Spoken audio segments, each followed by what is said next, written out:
Hello boxing fans, Chris here from CNBoxing.co.uk. Yep, it's Friday, which can only mean one thing. It's time for another weekly news report. And yes, I know the whole world is going mental over Whyte versus Barker, and I will bring you all the build up to that later.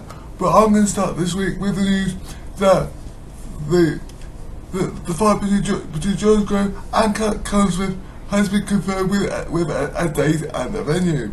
So the final of the World Boxing Super Series will take place in Saudi Arabia on September the 28th.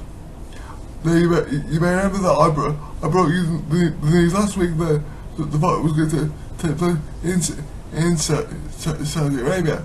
Now this fight has been a long time in the making, because we've had to wait for George Groves to recover from a dislocated shoulder in his semi-final against Chris Eubank Jr. So let's just hope that the fight lives up to a lot of the hype. Right, now it's time to move on to the big one. This Saturday we finally get to see, after what feels like months of build up, Whyte versus Barker, and promoter Eddie Hearn says that the winner will be back in world title action very soon, based on the fact that they were able to sell out the O2 Arena, and the fact that the pay-per-view buy rate is really high. Now I think the main reason boxing fans are going absolutely loopy for this fight is because nobody knows who's going to win. It's a true 50-50 heavyweight fight, and we don't get to see one of those very often. But with that in mind, I have written a blog post building up to this fight, because let's face it, both men have got everything to win but also everything to lose, because the winner will no doubt be thrown right back into the heavyweight title picture with a possible rematch with Anthony Joshua in the near future. The loser is going to have one hell of a rebuild job on their hands if they want to get back into the world title mix. So, but with that in mind, Parker said this week that if he does manage to beat Dillian Whyte, and he's still predicting a quick knockout, that he wants a rematch with Anthony Joshua at Wembley Stadium. Now we know that Anthony Joshua is facing Alexander Povetkin on the 22nd of September, but we also know that the date has been confirmed for Anthony Joshua's next fight, presuming that he comes through this one unscathed, and that is on the 30th of April next year, and that is the spot that Parker wants. Now, personally, I wouldn't mind seeing a rematch between either of them. In fact, to be honest with you, I can see a rematch happening eventually between AJ and Parker and AJ and Whyte, because they both gave us really entertaining fights. And if you look at it from Dillian Whyte's point of view, it's still 1-1, because Whyte was the first man to beat in the amateurs, and he did come very close to taking him out when the pair met in the pros in 2015 at the O2 Arena.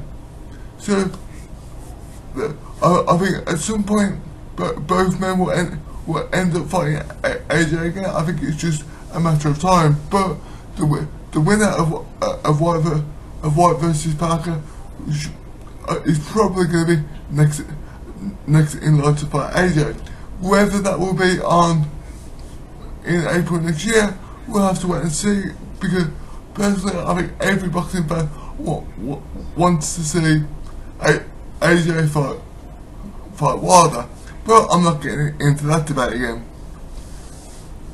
Staying with Saturday night, as well as the big main event there is also a huge undercard, including Katie Taylor defending both of her world titles. This will be the second defense of her WBA title and the first defense of her IBS title that she won last time out. And she's still saying that the best is yet to come from her. Now, the former amateur star has made a stunning start to her pro career, having won two world titles in just 9 pro fights. So she's still confident that she will be able to unify the division. But that's a fight that I'm really looking forward to. But another fight that I think has the potential to be fight of the night is Colivan's rematch with Kara Pendu. Now I apologise if I've said that wrong.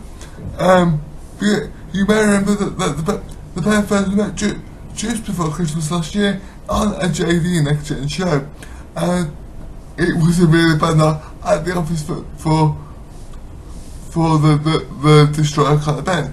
Yes, he got the decision, but he had to climb off the canvas twice to do so, and at one point he looked very close to him getting knocked out and suffering his first loss. But he said that his opponent is irrelevant going into this fight. He himself is his own biggest critic and therefore biggest enemy in a fight. He knows what he did wrong last time out. So he says that he knows how to fix it. And to be honest, he's improved a lot since that first fight. But I still think it could be a good one to watch. Also on the bill, you've got Derek Chisora fighting Carlos Takam. Now that could be a good one. Like I said, I've done a fight night preview, so you can read all about it.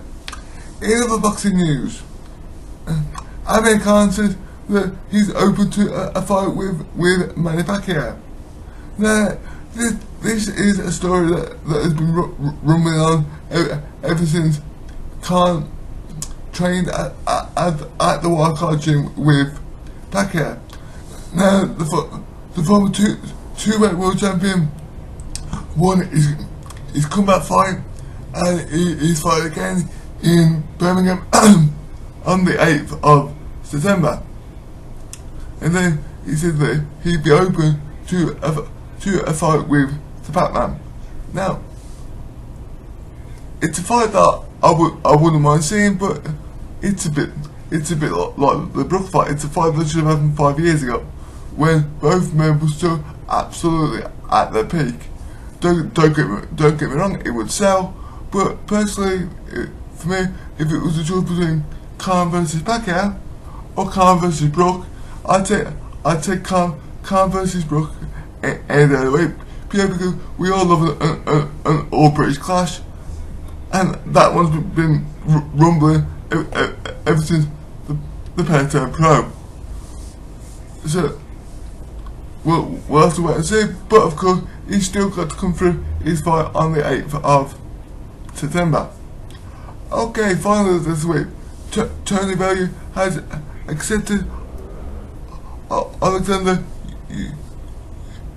Alexander's challenge after he became the undisputed cruiserweight champion last weekend.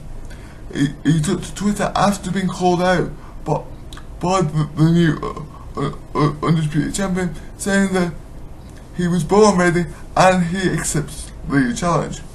Now, whether the fight actually happens could be another story altogether, because there are still big rumours that he's going to stay at heavyweight. Personally, myself, I think if he drops down, as long as all the titles are on the line, it could be a good fight for it. And I think he fights better at heavyweight and cruiserweight than he will ever do at heavyweight. Because let's face it, he's not going to get a world title opportunity at heavyweight. He might get another one at cruiserweight, But I think that's a story that's gonna rumble on for weeks, possibly even months. Right, I think that you guys all caught up with everything going on in the world of boxing. Please don't forget to like, share and subscribe to my YouTube channel. If you've got any questions, leave them in the comment section, and don't forget to check out my blog post on the build up to Whyte versus Parker, and of course the final preview. As I said, the links will be in the description. I am doing a fight night review of this fight, but unlike normally where they'd normally be up straight after the fight, this one will be up Sunday morning because I'm actually going to the fight. So I will post that as soon as it's done on Sunday.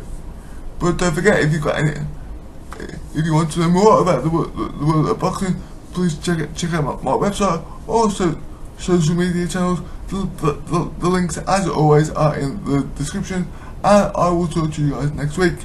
Have a good one.